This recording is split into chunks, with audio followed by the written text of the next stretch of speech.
For many employers, makes their tax less expensive, but it costs us people thousands of pounds in tax money. However, the government puts it.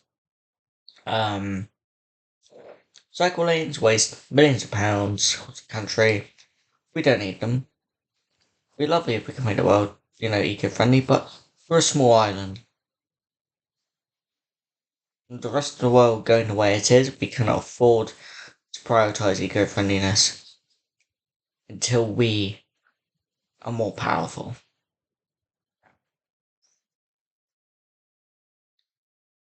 An idea I've thought of recently is if every household was required to pool their income to provide certain services to themselves, each road could be forced to fund a allotment of any size which is reasonable with the budget they have, um, growing food to mitigate the cost of living crisis on food.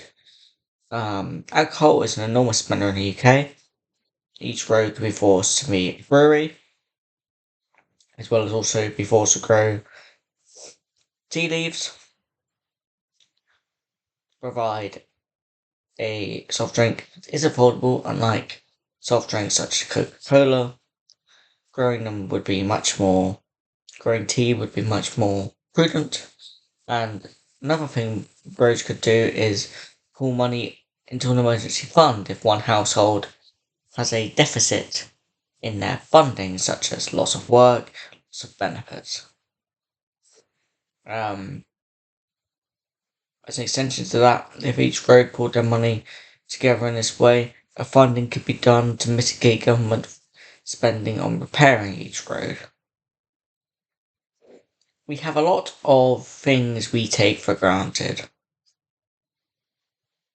in our lives. And in the short term, if we take those away, in the future, we can have 10 times as much once every person is secure to have the basics.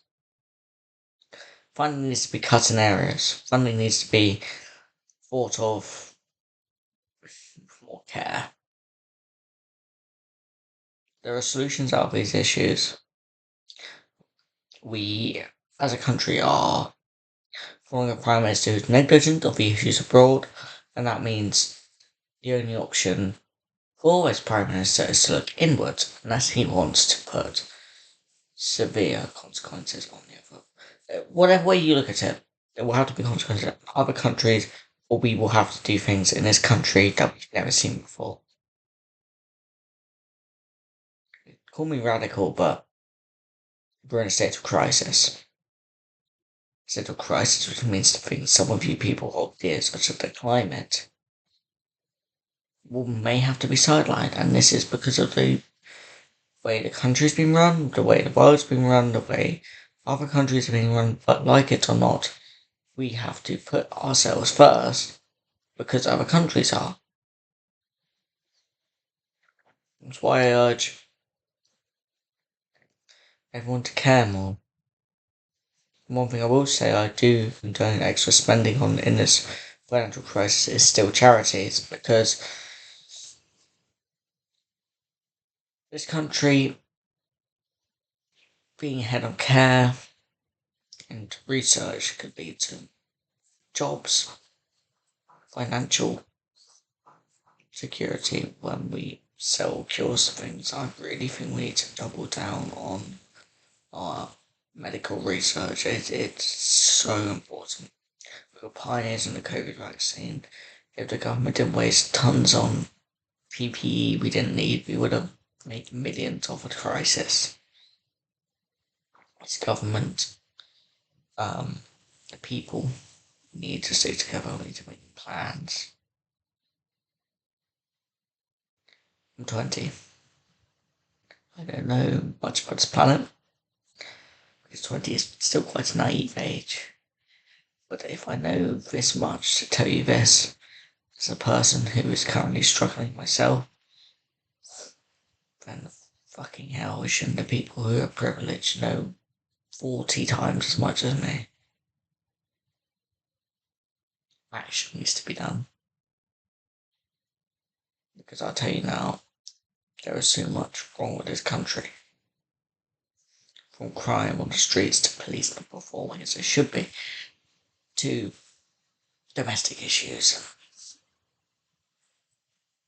farming, agricultural, legal issues. It is fucking insane how a former empire has fallen. Not to say we should be an empire anymore. It's really a very noble thing, disbanding the British Empire, but at least now that we've done that, we can carry on bloody doing something in the way we used to, in a passionate way.